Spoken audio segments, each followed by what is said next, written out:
Hello বন্ধুরা, আজ আমি আপনাদের জন্য আবারও একটি নতুন গল্প নিয়ে চলে এলাম। গল্পটা যদি ভালো লাগে ভিডিওটিতে একটি লাইক, চ্যানেলটিকে একটি সাবস্ক্রাইব করে দেবেন।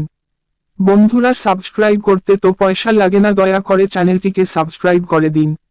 আরেকটি নতুন ফ্যামিলি গড়ে তোলো।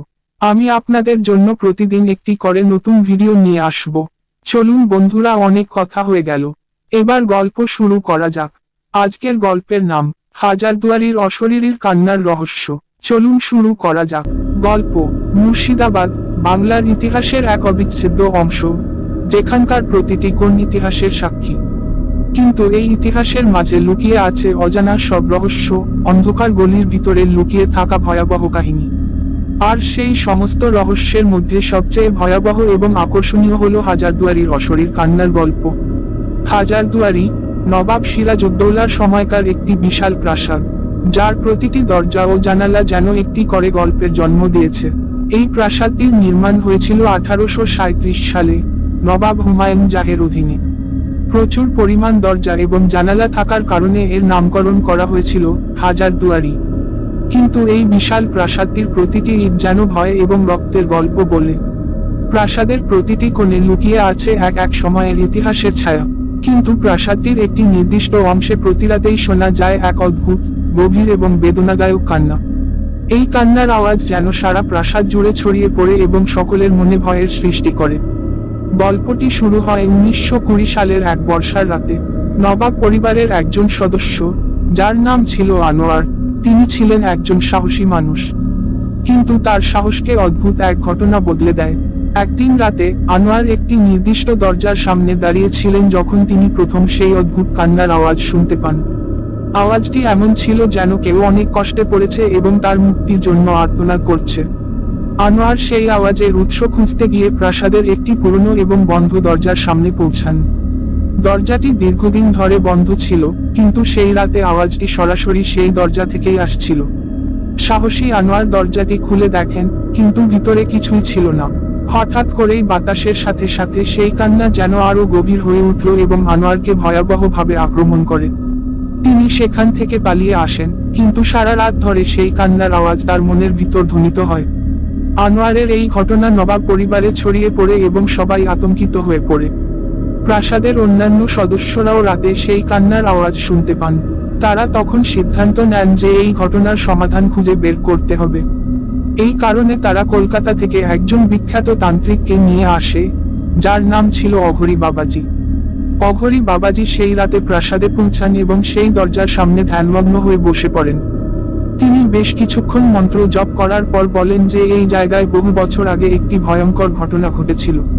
সেই ঘটনার ফলে এখানে এক নারী আত্মার বন্দী হয়ে গেছে। এই নারীকে বহু বছর ধরে অত্যাচার করা হয়েছে এবং তার মৃত্যুর পরও তার আত্মা মুক্তি পায়নি।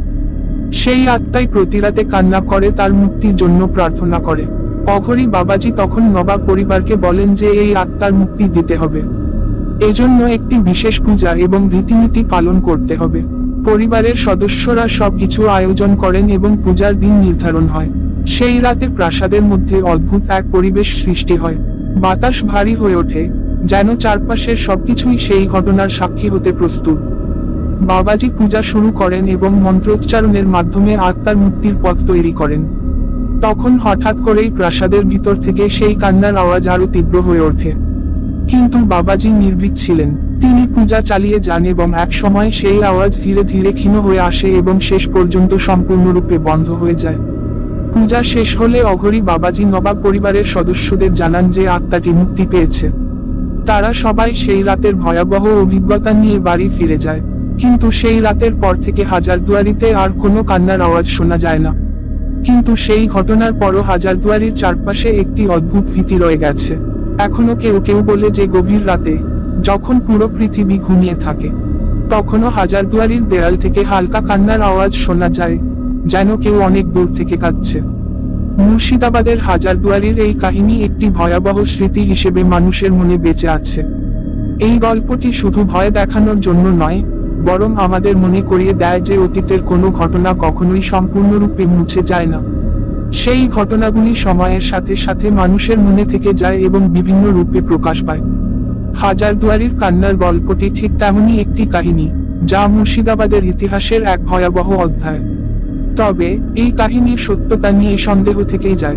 হয়তো এটি শুধুই একটি গল্প, কিংবা হয়তো সত্যিই হাজারদুয়ারির দেয়ালে লুকিয়ে আছে এমন কিছু, যা আমাদের বুঝতে দেওয়া হয়নি। সময়ের সাথে সাথে এই কাহিনী আরো রহস্যময় হয়ে উঠবে এবং হয়তো একদিন সত্যিই জানা যাবে এই কান্নার পিছনের সত্য। তবে তখনও পর্যন্ত হাজারদুয়ারির কান্নার এই ভয়াবহ কাহিনী মানুষের মনে ভয়ের ছাপ রেখে দেবে। বন্ধুরা, গল্পটা কেমন লাগলো কমেন্টে জানান। গল্পটা যদি ভালো লেগে থাকে চ্যানেলটিকে সাবস্ক্রাইব, ভিডিওতে একটি লাইক করবেন। আবারও দেখা হবে বন্ধু, আরেকটি নতুন গল্প নিয়ে। এখনকার মতো বাই।